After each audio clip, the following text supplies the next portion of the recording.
Guys, Indian football has hit the lowest of lows in your lifetime. There was a time about 8 years ago when the Asian Cup was expanded from 16 teams to 24 teams. Then we started qualifying for it. We celebrated that without the larger public knowing that the tournament had expanded from 16 teams to 24. So everybody took credit for it. AIFF took credit for it. The Indian Super League Reliance took credit for it. Ki bhai, what an achievement. We've qualified for the Asian Cup after so many years, this, that. And I used to tell people ki India to 24 teams mein to it's close to impossible to not qualify for it. Unfortunately, that close to impossible thing has happened. It is an absolute nightmare and disaster for Indian football that they are now going to miss out on the 2027 Asian Cup in Saudi Arabia. Ye qualifiers वगैरह लिए Sunil Chhetri had come out of retirement to help India. Yeah, although I don't believe in FIFA World Rankings much, but India is 135, Hong Kong is 146, Singapore is 158, and Bangladesh is 184. We failed to beat Bangladesh at home. We lost to Hong Kong in Hong Kong. We lost to Singapore. The state of Indian football is so bad. I don't think I've seen it in the last 20 years. Itna bura haal.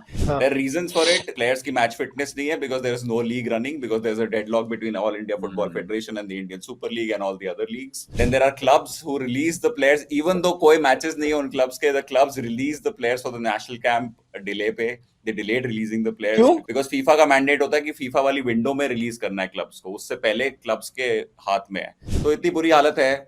And this has come after a high of CAFA Nations, हुआ था जो Central Asian Federation का जो tournament होता है जिसमें we beat Oman in the third, fourth place match to win bronze medal. तो काफी high पे थे. Khalid Jamil was our new coach who had taken us to a high, and this is so demoralizing at another level.